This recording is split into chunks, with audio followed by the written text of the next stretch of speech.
What's going on, everybody? Man, we got another great show for you all tonight. Give me a quick second. Just want to make sure everything is running correctly.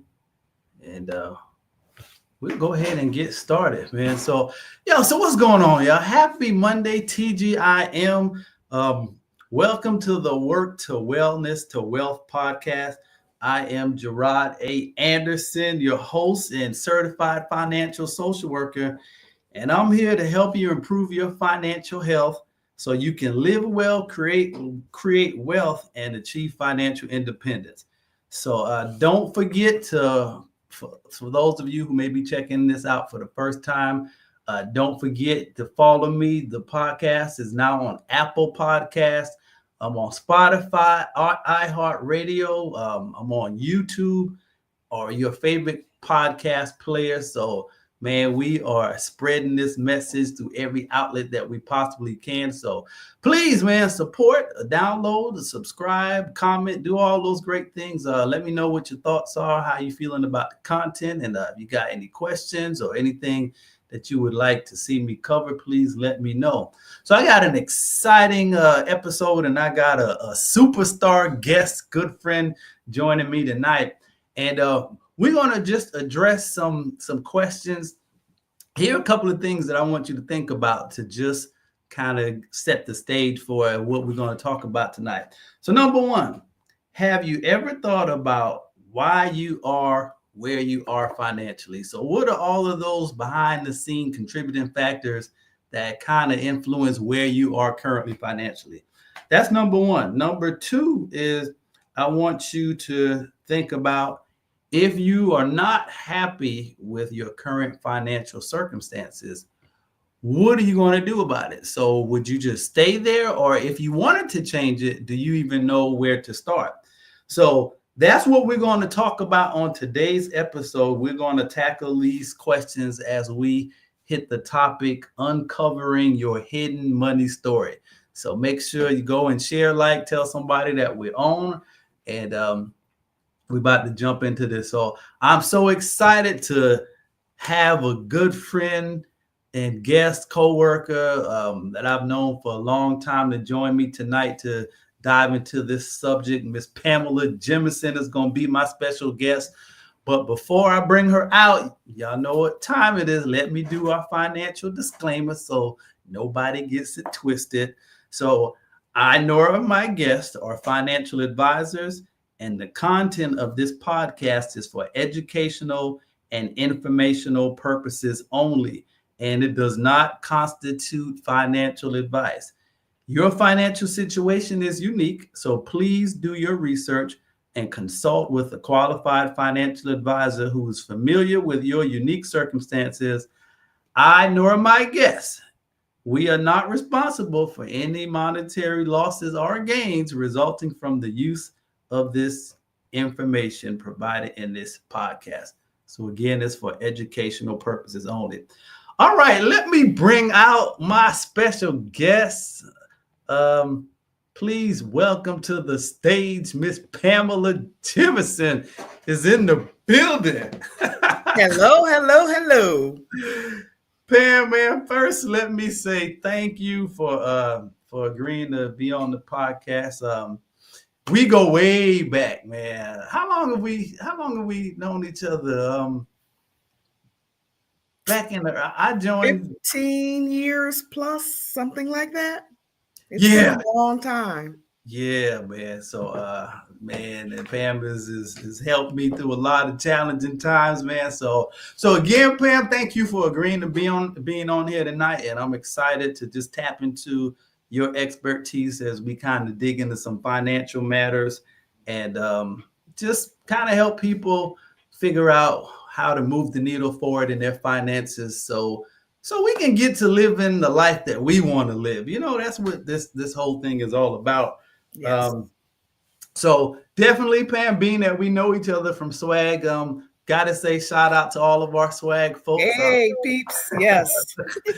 What's going on, swag? So Pam, just to give the people a little bit of background about you, just share a little bit of your story. Like, how did you even get hooked into the personal finance space, and just really being conscious of your money and personal finance. Yes, thank you. So I want to first start out by saying thank you for this invite to discuss this most important topic.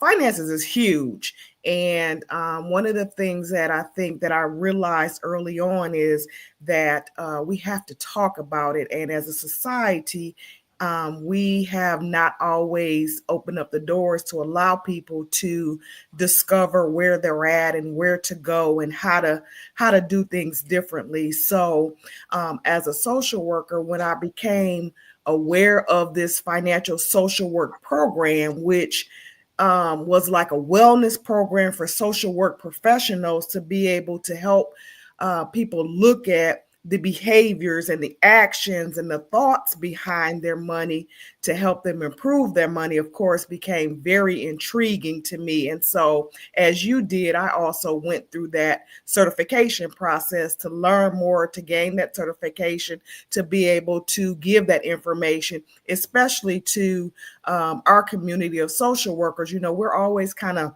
labeled as the people that don't make a lot of money, which, you know, depending on what you're doing, may or may not be true. But as we have learned in that certification program, it's much deeper than the amount you make. Yeah, Pam, you didn't went into half of my notes for tonight, but you hit on a lot of good stuff, and we're gonna touch on a lot of that tonight. Um, One thing that you talked about, and this is where I want to begin. You talked about the financial social work certification that you got. So let's start there. So Okay. we are certified. I know a lot of people, they was just like, well, how you just started talking about money? But we did put in some work to get educated in this area. So Pam and I are certified financial social workers. And so, it's funny, Pam, because I didn't even know that you had gotten a certification. And so we Actually. was at a conference a couple of years ago, and the lady who created the certification program Mhm. was there, and she spoke. And this is like instantly when I saw the subject, I was like, "Oh man, combining finances and health and wellness and social work." So for me, it was like a no-brainer because I had just kind of gotten into a period of my life where I realized how important finances were, really that finances were at the intersection of every part of our life. Yes. And for the early part of my life, I really didn't give it a lot of attention. So when I heard about the certification program, I was just like, "Ooh, I got to do that." So just to kind of give you some background, so I went through the certification, got certified, and then was just talking to Pam yesterday, and I mean not yesterday, but one day, and you was just like, "Oh yeah, I already got that." So I was like, "Yo, Yes. how you didn't tell your boy that you found this gold mine?" And so once I found out that she had it, we just began to talk, and like organically, we was like, "Man, we really have to spread this word of financial wellness," because we touch on that a lot as social workers, just wanting people to be able to live a higher quality of life and removing barriers. But truth be told, Pam, most of or a lot of the barriers that we address as social workers are financial in nature. Would you agree with that? I totally agree when we talk about thoughts and behaviors and actions, definitely. But I was going to back up and say, remember, even before financial social work certification, we talked a lot about money. We did. We Yes, did. stocks and bonds and what we're doing and what's next. And so I think that we're both very intrigued with learning more about money and how to create that financial wellness piece. Yeah, and you brought up a good point. It's so important for you to have somebody that you can talk money with. So a lot of people are so taboo about, Right. finances and wealth. So I mean, it's really, really, really good to just have somebody to bounce some things off of where finances are concerned, because it impacts every part of our life. So Pam, so let's do this. So since we started out with the financial social work piece, a lot of people, I'm sure, are probably unfamiliar with this term. I know I had never heard of it before. I heard the lady who created it, Miss Rita Wolfsong. So How about we just kind of go through a little bit and give people a little bit of background of exactly what does financial social work entail, and then we can maybe kind of get into how it could help benefit them wherever they are financially. Okay.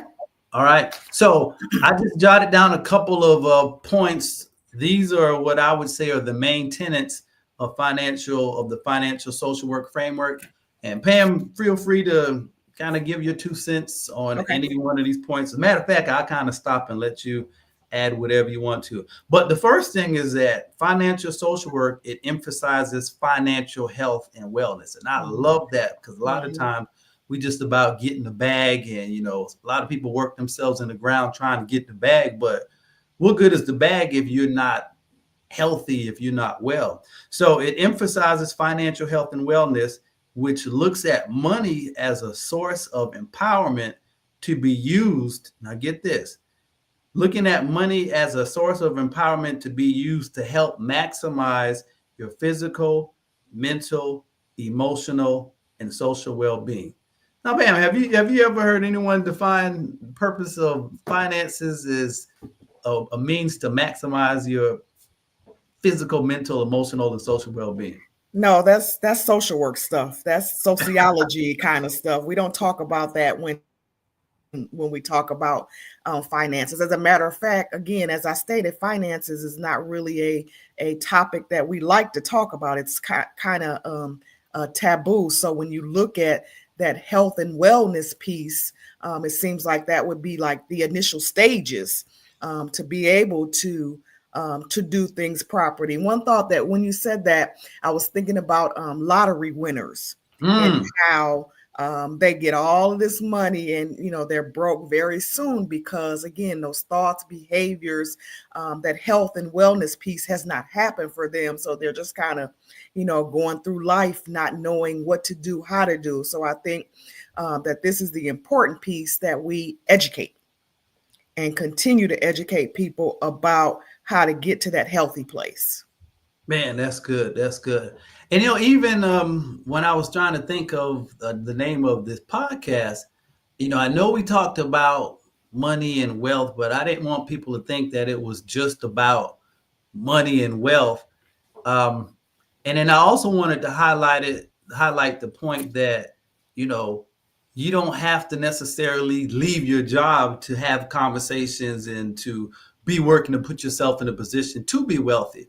So I was just like, okay, so let's talk about the work part too, because I know there was a time where I thought like I couldn't get to a place of wealth while I was working. So I might tell you that story later.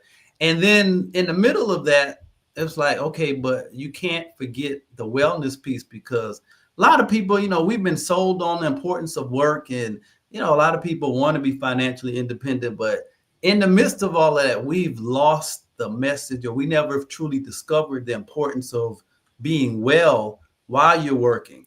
And so I wanted to emphasize those 3 areas, not just working, because we have to do that, but work as a means to help you be well, and use the money and the finances to help build wellness, but also help get you to a place of creating wealth. Um, okay, let's go on. Let's go on, because I know we can go on and on and on Yes. and on. So the second tenet is financial circumstances are determined by your relationship with yourself and your money, not simply how much you make or owe. What do you think about that, my Pam? So that one's deep. So basically, we tend to think that if we make more money, then we'll be happier. And the Mm, reality is that you have to deal with the relationship that you currently have with money in order to get to a space where things are considered to be healthy in order to deal with the aspects of your life. So I think that, again, we're going back to that education piece. I don't think these are things that have truly ever been talked about. We're kind of just thrown into adulthood and kind of let's figure it out as we go along. So I think that this certification process definitely taught me to look at things from that behavioral model to determine what my next steps were going to be. And also, when you talked about the wealth piece, it's going to be different for everybody. Not everybody's wealth is going to be on the same level. That's good. My needs are not necessarily your needs, and so we have to figure out personally where we want to be. That's good. Mm-hmm. That's good. So, key point to take out of all of this, no matter where you go or what you do in life, is two things that you're never going to be able to escape from. Number one is yourself, and number two is the need for finances. So I love it that it starts with you. Like, we can talk all about strategies, but it's ultimately going to start with you and your relationship with yourself, and then your relationship with money. All right, let's go on. So where did I leave off at? So financial circumstances determined by your relationship with yourself and your money, not how much you make. Oh, next one is those relationships, that being your relationship with yourself and your money, they drive your financial behavior. And your financial behavior, it includes how you earn money, how you spend money, how you save money, how you share and borrow money. And these financial behaviors determine or are the foundation on which your financial circumstances are built. So that's very important. Pam, So Gerard, read all of that all over again and put the word taught in front of every statement that you made, how you were taught to. okay, look at you. All right, so those relationships drive taught financial behaviors, including how you were taught to earn money, how you were taught to spend money, how you were taught to save money, how you were taught to share and borrow money. And on these things are what your financial circumstances are built. So basically, that is saying that the way that we were raised has a great impact on the way that we think about finances and the way that we think about money. And again, I believe that almost every family would think that they were taught the right thing. Mm, And so we kind of repeat, even if things weren't quite right, we repeat what we were taught, what we were shown. And so when we look at this financial social work piece, we're looking at changes that may need to be made in order to change our thinking about money. And the first one would be that money doesn't necessarily have to be taboo. mm. Now you just dropped some bars there. I don't know if you even know that you just dropped some bars there. Um, but while you was talking, so what came to mind for me is that a lot of times we didn't even know that we were being taught. Like, of Right. course, in school, you are aware that I'm in a classroom and I'm being taught by a teacher, but when it comes to finances and just life, you were being taught things based on what you heard, based on your Yeah. experiences, based on the example that was being set before you. So without you even knowing it, you kind of embraced these lessons that you were being taught, but you didn't even know that you were being taught. And now think about this, our financial circumstances are a result of things that we were taught growing up that we didn't even realize that we were Mm-hmm. taught. Mm-hmm. Mm-hmm. That's good, man. And so, how many of us have thought about those lessons, whether they were good or bad, and whether or not we need to make changes? And that's what we're going to get at. The changes, like if you were taught something, and not necessarily that it even had to be wrong, Pam, but it just may be that it served you well in one season of your life. And for the season that you're in now, it doesn't serve you well anymore. So you may need to let that go and replace it with something else. Yeah, Um, I think we do the best with the information that we have at the point that we have it. So, correct. Okay. All right. Let's go on. So the last tenet of financial social work of the framework, it focuses on behavioral change as a means of changing your financial circumstances. Let me say that again. It focuses on let me emphasize financial behavioral change as a means of changing your financial circumstances. So that kind of speaks to what you were just talking about, Pam, the importance of changing the behavioral piece of how you interact with your money as a means to changing your financial circumstances. Yeah, so exploring those thoughts, feelings, and attitudes towards money. Man, that's good. We can stop right there. And I think We're people, done? Okay, cool. hey, we just, that's just the tip of the iceberg. All right. So next, I wanted to go into a quick 3-step process. And it's basically what we just covered, but the 3 steps of this whole framework that we want to bring it all together. So step 1, just so you all are clear that, and you can use it in your own personal lives. Step 1, you have to change your relationship with yourself and money. So specifically seek to understand the where, the why, the when, and the how of your relationship with money. Step number 2 is change your thinking where money and finances are concerned. So that's your thoughts, your feelings, your attitudes, and your beliefs about yourself and money. And then the third step of the process is change your behavior. And as we said, and Pam, I love that you emphasized taught how you were taught to earn money, how you were taught to spend and save money, how you were taught to borrow, save, and borrow money. So the only thing I want to touch here is how we were taught to earn money. So for the overwhelming majority of most of us, the only way that we were taught to earn money was going through the process of getting an education so you can get a job, so you can earn money. So go to school, get your degree, get a job so you can earn money. And so I think one of the biggest things that we were taught was that a job is the only way that you can earn money.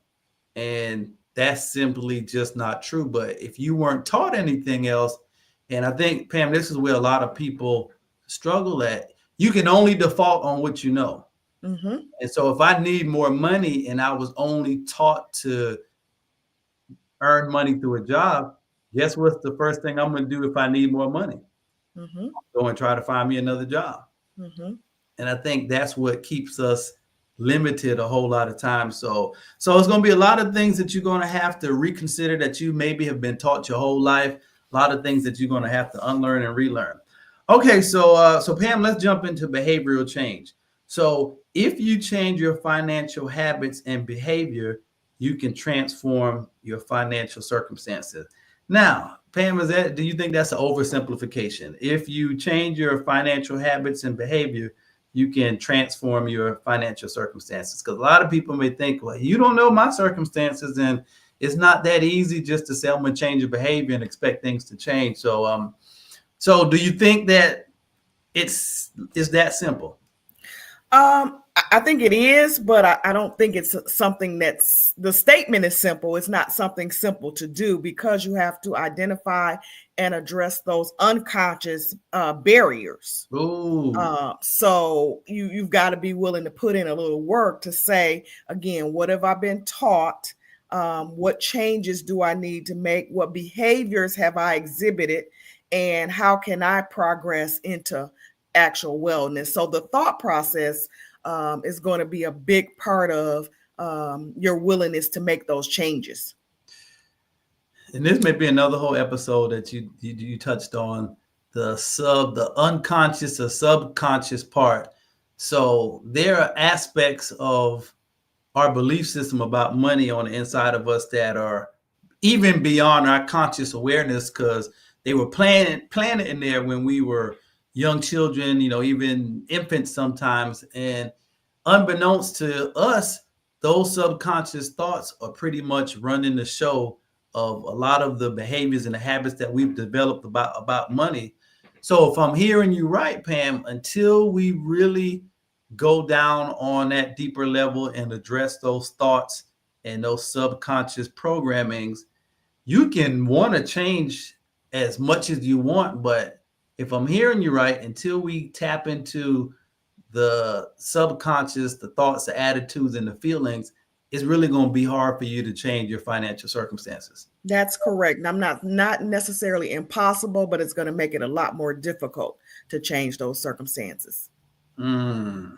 So y'all see the work that we have to do. So that's why you can't just talk about the money and leave out all of these other parts that we're talking about. All right, so let's get practical, Pam. So Okay. someone may be saying it's like, okay, this all sounds good, but like I wouldn't even know where to begin to thought where to start at. So you talking about stuff from childhood, being taught things before I was even born. Like where practically would a person start at if they wanted to change? So that's what we want to talk about next. And so really though, we said all of the things that we just covered as a foundation to what we're going to segue into now. And that is starting with your money story. So if you want to know what first base is to changing your thoughts, your feelings, and behavior, start with your money story. And so let me just read this quick thing, and then we will get into some more practical examples of um, what your money story is. So consider this financial behavior. And Pam, you already said this. You pretty much already highlighted everything that I'm about to read, but financial behavior is learned from the adults in our lives during childhood, Yes. regardless of whether those lessons were taught, role modeled, or observed. They form the foundation for your relationship with money. And that foundation formed the basis for your financial circumstances today. Mm-hmm. So just pretty much reiterating what you were taught years ago is influencing where you are today. So Pam, let's I know when we did our presentation at the conference, we shared a little bit of our personal money stories just to kind of give you all an example of how this might really work, how all of this works. So I'm gonna let you go first. Oh wow, caught me off guard with that one. Okay. So let's see, what do I want to say about my money story? So I grew up in a two-parent household, not only a two-parent household, but pretty much a two-parent neighborhood. So, and I'll say this, I'm an only child, so things came to me very easily. So, to me, finances were never a concern. I'm sure my parents had a different story, but in my eyesight, um, there was Hey, no you financial. got me with the two-parent neighborhood. I mean, I got the household, but you said a two-parent neighborhood. I don't think I Yes, ever even heard such a concept before. yes, But go ahead. I didn't mean to cut you off. that's okay. And then the reality of that not everybody kind of grew up like that didn't happen to me until I went to college. Mm. And I started to see people who, didn't have that same support, financial support. Um, One particular friend and that I remember extensively, she was raised by her dad, a single dad, and we went to her mailbox every single day looking for money for him for a whole year, and it never came. And it was kind of baffling to me to think about, how could your parents or parent do you like that? A But whole again, year, man, and yeah, nothing ever whole, showed up. and she was very hopeful that that money was coming every single day. That's trauma right So there. very, yeah, very, very, very interesting. So again, that's where I started to learn that people's circumstances were not necessarily the same as what I grew up learning and seeing and actually being taught. But at the same time, I think I also realized that um, we weren't doing anything generationally. So Mm. things were fine, they were dandy. We had the house, we had the cars. I was one of those lucky teenagers. I had a car as a teenager. How And old were you when you got that car, Pam? How old were you? 16. God, dog. Yeah, you Yeah, had it good. I didn't get very my fortunate. first car till I was like a junior in college, and then that car was already 20 years old when I got it. But I digress. Go ahead. No, just very fortunate. And then again, you realize that everybody is not the same as you. And I started to kind of look at circumstances a little differently and kind of view money a little bit differently from that point on. And I'll pass it on and let you give a little bit about your story now. Yeah. So one of my earliest money stories, I remember my father, he used to work in construction and he spent a lot of time outside. And I remember he used to come home and he used to wear short sleeve shirts, and his arm, the lower part of his arm was like black just from being in the sun all day, and his face was like burnt really dark. You know, we don't really burn, but um and compared to the rest of his body where he had clothes, it was like a noticeable discoloration. And so just that image alone kind of triggered a thought in me. It's like, man, I want to make sure that I don't have to get an outside job. And so that was like the first thing. I want to make enough money where I don't have to be outside working in the sun all day.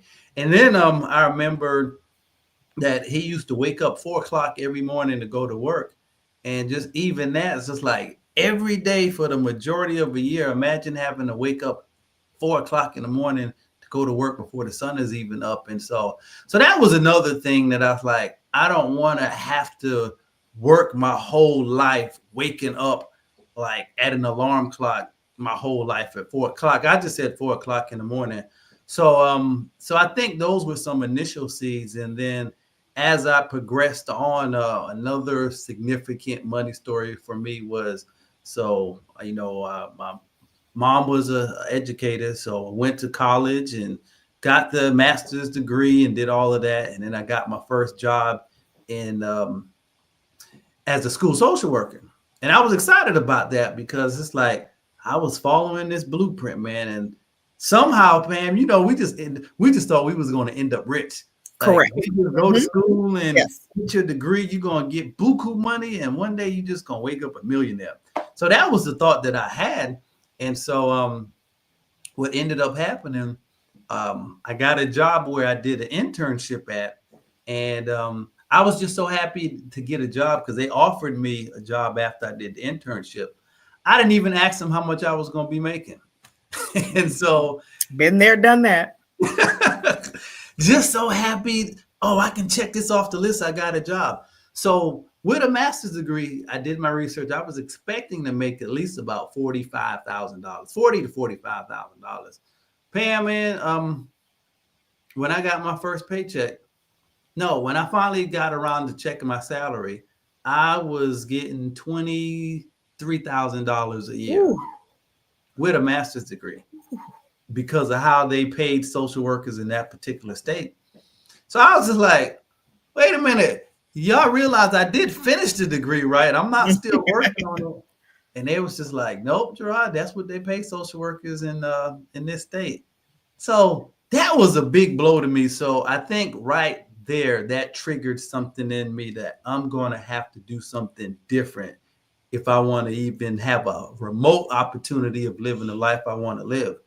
And then to add insult to injury, Pam, after 2 years, I got laid off of that job due to budget cuts. So those was two strikes right there. So that was three for me. I was done because the promise of if I follow this path, everything is going to work out fine, that went out the window. Number two, if I get a large or high degree, I'm going to get paid a lot of money. That was thrown out the window. And then the whole thought of, hey, man, you're going to have job security. That was thrown out the window. So I think that really triggered in me a desire to find a better way of having an opportunity to live the type of life that I wanted to live. Um, so real quick, I just wanted to ask you this question. When did thoughts of other ways of earning money and income enter into your life? I mean, so you had your job and you was making that income, but where did the thoughts of doing other things for income kind of enter in? Whether that was investments, I don't know, but So for me, my story is a little bit different, but kind of similar to what you just said, in the sense that when I was in high school, I was working at the grocery store called Jewel.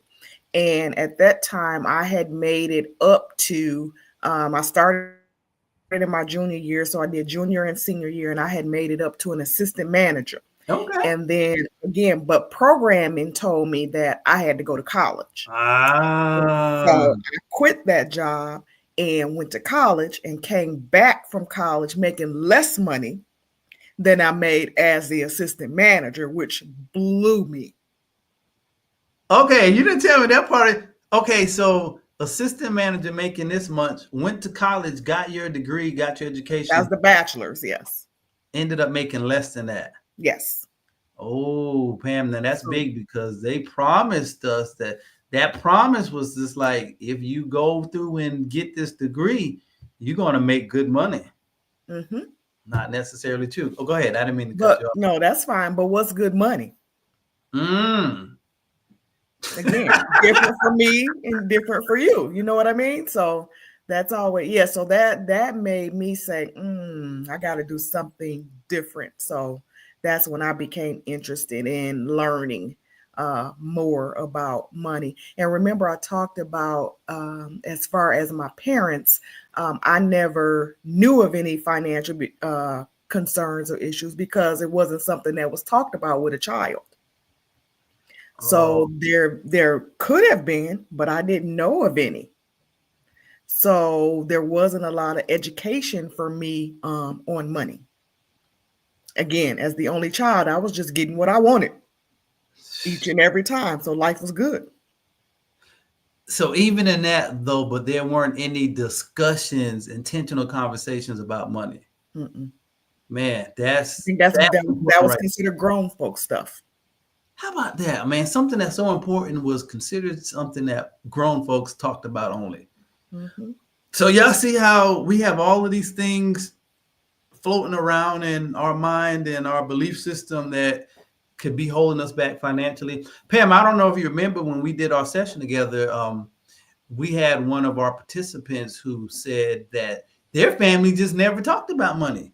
It Correct. was just never a thought. And so it's just like they just kind of had to figure things out on their own. But she really didn't realize that they never talked about money until that moment where we was at the conference and it triggered for her. We never had money conversations. Hmm. Man, Which I that's don't think that's something that we think about. Again, we go into adulthood and just kind of try to figure it out, not knowing the root cause of why we're behaving or acting the way that we are and the actions that we're taking regarding money.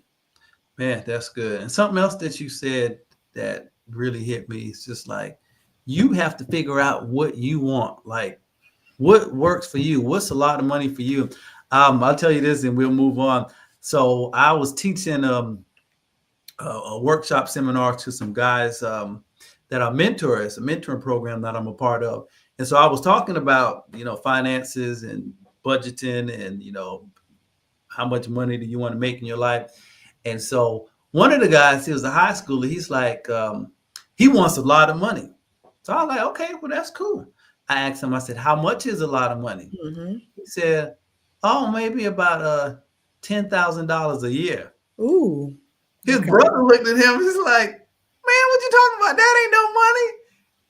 And it was such an eye opener. It was funny, but it wasn't funny at the same time because to him, $10,000 was like a lot of money in his mind. And so after we kind of broke down bills and expenses, he quickly realized it's like, oh, that's not any money at all.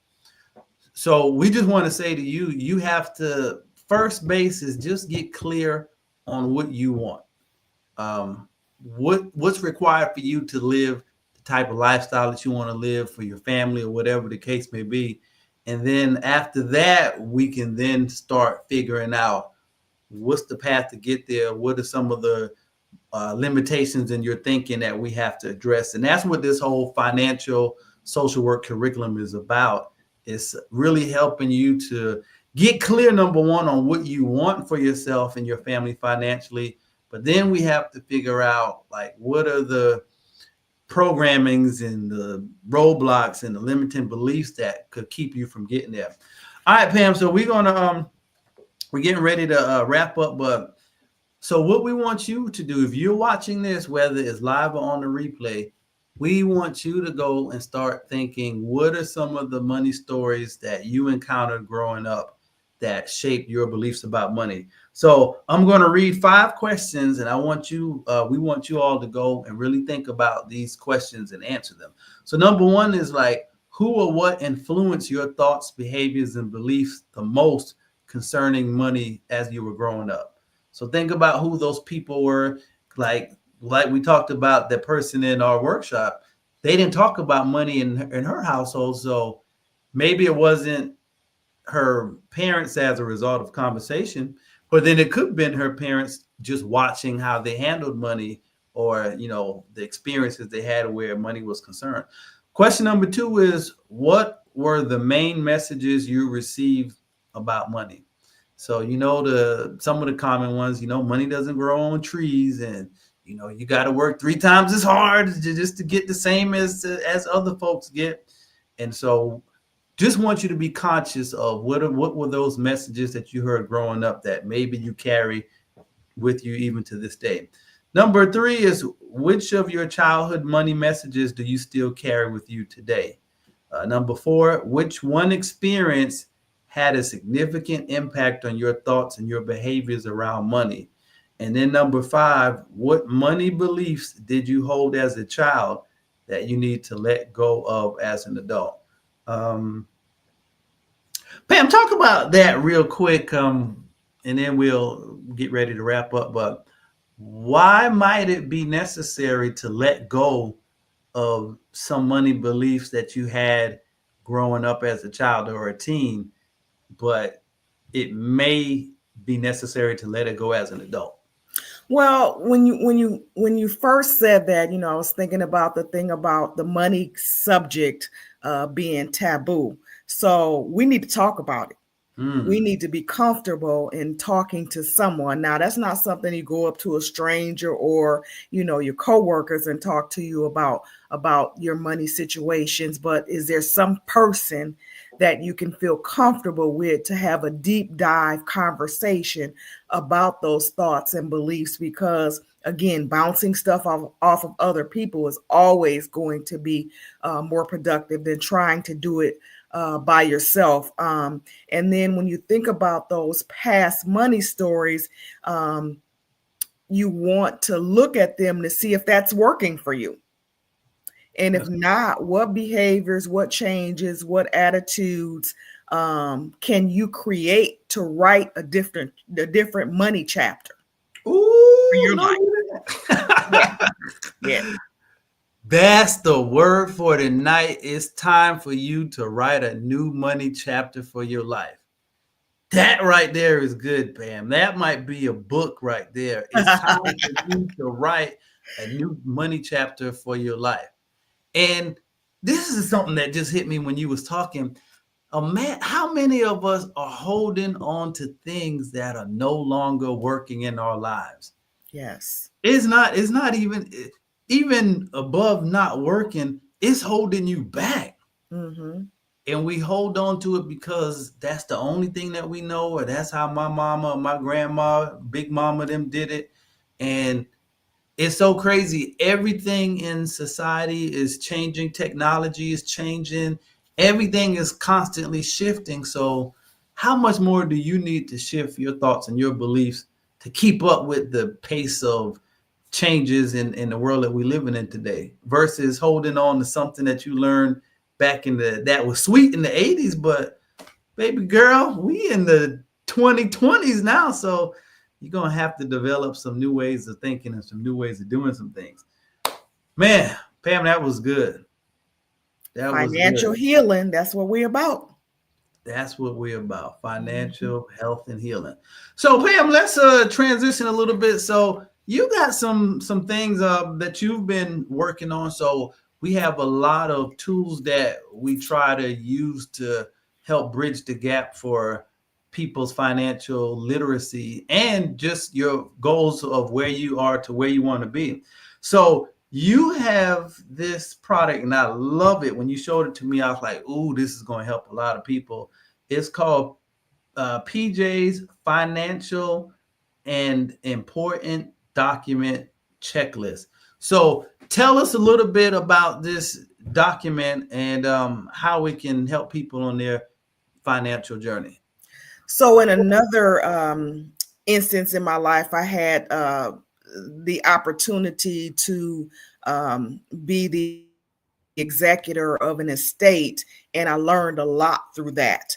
And what I learned, I tried to put down on paper and started realizing that there are a lot of little things that we need to do that we are not necessarily doing or putting in the right place or having it all together. So what I did was just created a checklist that looks at things and documents that you have to have your affairs in orders. You know, we always talk about wills and those type of things, but there's all kind of other information that's going to be important to have in one place and for people to be able to easily locate. So I created this document that has like personal information, your financial documents, your insurance documents, legal documents, your medical records, employment records, educational, digital assets. And, you know, that's way out of my realm right now, but I included it there. Emergency documents. So I just created a checklist for you to kind of go down and say, let me get this together, put it all in one spot so that it's easily accessible and that I have all of my documents together, and get you to start thinking about some things that you still need to get together. And so, as you stated, this financial checklist is available on Etsy right now for a mere $5. That's it. That's it. That's okay, it. Man, we might have to talk about that, man. It's about education. That's what we're trying to get that information out. $5, Pam. $5. That's it.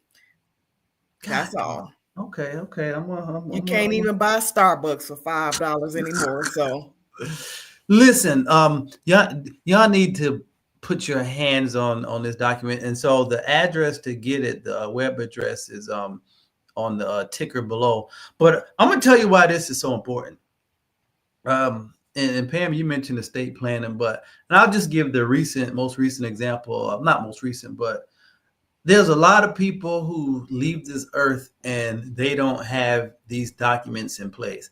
And, you know, one of the most recent examples I heard about, and they could still be going through it, was Chadwick Boseman. And man, loved Chadwick Boseman and Black Panther and everything that he did, a lot of other movies. But I guess it turns out that he didn't create a will before he passed. And now his family, they're going through that fight of, I mean, you think about his whole life's work, they're having to fight to get what he worked his whole life for. That, of course, he wanted it to go to his family. But because he didn't have the proper documentation or will or trust or estate plan, his family is having to jump through all these hoops to get what rightfully belongs to them. And pay for it. Oh, and they're having to pay for it. Mm-hmm. That's huge right there. You having to pay for what's rightfully yours. Mm-hmm. And so imagine having a document like the one Pam has created, where all you have to do is already laid out. You just have to do the work and be able to check the box off. And like she said, you want to get all of these documents and put it in a central place. So when we leave here, like if you have to leave unexpectedly, if something happens and, you know, heaven forbid you get into a wreck or something, you can already have all of this stuff and you can have these conversations with your family and they can know these are all of the documents that I have and they're in this safe. If anything ever happens to me. And Pam, don't you have something on there with combinations and passwords too? There was digital passwords was on here. Yeah. Password list or digital. Mm-hmm. Yeah. So even something as small as your password, you may not think about that, but if you have a lot of assets and different things online, they're going to need to know the passwords, how to access those different things. So this is a priceless tool. And Pam, I'm still shocked that you're only charging $5, but I'm today. Hey, today's price isn't guaranteed to be tomorrow's price. So if you're watching this, go to this web address on the ticker and go ahead and pick this up. And don't just get the document and not do the work. Yes, Like, if it has will on there, and I'm so happy, I it just does. completed a will a couple of months ago, and it was just such a peace of mind to know that at least I have a plan to kind of exceed my life here, and whoever's here, they have something to go by. So man, yeah, so I'm gonna quit there, but you all get your hands on that document. The address is down there. And so Pam, we both provide financial social work services. If people want to connect with you, what do they need to do? They can email me at jemerson&associates@gmail.com. Okay, so if Jemerson, you the last name, uh-huh and associates@gmail.com. Jimerson and Associates at gmail.com. So we both have different coaching services we provide. For me personally, go to my website, and I put that down there as www.gerardaanderson.com. Y'all go check that out. I have a bunch of free resources for people watching this podcast. I got a special sale going on now. I have a book. Matter of fact, I think it's on the wall here. Yeah, grab that book. We need that book. 5-star mentality. So we talked a lot tonight about getting to the mindset and the belief system. And I wrote this book with the things that we talked about tonight. Um, I wrote this book to address those issues. So 5-star mentality is simply like your wealthy place, whatever that means for you. For some people, that's being able to pay for the water at the movie theater. That's like, hey, or valet parking is a big deal for some people, or being able to go on a 5-star vacation. So whatever your 5-star lifestyle is, you have to determine it, but can't live a 5-star life if you have a 1-star mentality. So this book really helps you to address the mentality part where creating a financially independent life is concerned. So go to my website, GerardAAnderson.com, and you can get that book for 20% off. And like I said, I got a bunch of other things on there, and coaching services, whole bunch of stuff. Just go to the website and check it out. And Pam, one more thing, Black Friday is coming up. Hey, so we gotta have something to offer the people for Black Friday. I am going to start. It's going to be called Club Financial Wellness, and a lot of the things that we talked about tonight, I'm going to walk you through step by step on things that you can do to improve your financial health, but also position yourself to create wealth and become financially independent. So we'll talk more about that in the future. And hey, we got to get ready for 2025. Y'all got a few more weeks left for 2025 hit. So take this time, do what you need to do, get your mind right, get everything in order. But listen, don't let anything deter you from believing that 2025 can be your best year, because it starts here and it starts with the things that you do. Right. Pam, I think that's it. Next week, I'm going to do an episode on protecting your financial, mental, and emotional wellness throughout the holiday season. Yeah, so be sure to check in with that. PJ, thank you so much. You have shared a wealth of information. What's your final thought to those who are watching now and to those who might catch the replay? Just give one more nugget and we'll sign off for the night. I don't have anything new, but I will say start the conversation. We have to become comfortable in talking about our money and where we're trying to go. And again, it's not about how much you make. It's about the thought processes behind what you're doing with your money and the behaviors that you're exhibiting. So find that person, talk about it, get into some of those coaching programs if you need to. Just do whatever it needs to educate yourself, because that's going to be important, especially in 2025. especially in 2025. Mm-hmm. All right, y'all. That's it. Thank you all for tuning in. Thank you for watching. Pam, thank you so much for joining me tonight. And this is just our first episode now. So, we got a lot more that we can uncover that we'll do in the probably in 2025. So you all stay tuned. But appreciate you all. Make sure you go check out my website, and you all have a good day. And we'll see you on the next episode. Bye-bye. See ya.